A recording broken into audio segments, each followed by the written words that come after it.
వచ్చింది 18 నెలలు గడిచి 19వ నెల నడుస్తూ ఉన్నది. అది ఇచ్చినటువంటి హామీలను అమలుపరచడంలో పూర్తిగా వైఫల్యం.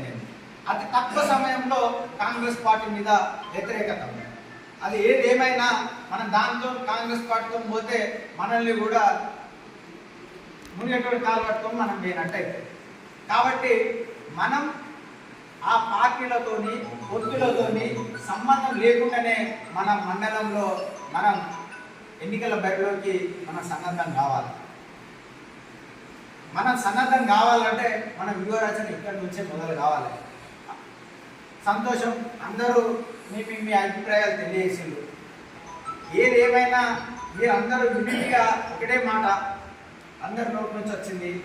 ఈ 2 ఎంపీటీసీలను మీ జిల్లా పార్టీకి మేము బహుమతి ఇస్తామన్నారు.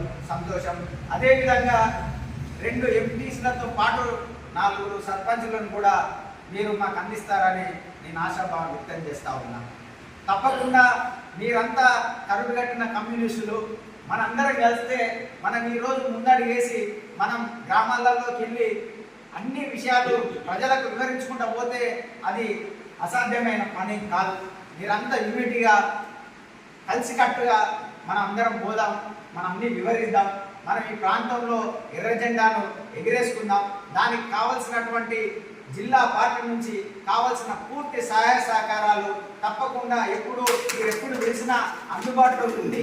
ఏ రకమైన సహకారం కావాలన్నా మేము తప్పకుండా ఉంటాం. మనకు పెద్దలు చాడా వెంకరెడ్డి గారు మనకి ఈ ప్రాంత వాస్తువులు ఎప్పటికీ ఆయన ఈరోజు గత ఏజ్ ఉన్నా ఆరోగ్యం సహకరించకుండా ఆయన గ్రామ శాఖలకు వచ్చి మిమ్మల్ని మనందరినీ మోటివేషన్ చేసుకుంటూ ఆయనను స్ఫూర్తిగా తీసుకొని మనం ముందుకెళ్ళి ఈ ప్రాంతంలో మరొకసారి ఎర్ర జెండాను మన అధికారాన్ని మనం చేజిక్కించుకున్నందుకు మనందరం కలిసికట్టుగా ముందుకు పోవాలని కోరుకుంటూ ఈ అవకాశం ఇచ్చినందుకు మీ అందరికీ ధన్యవాదాలు తెలియజేసుకుంటూ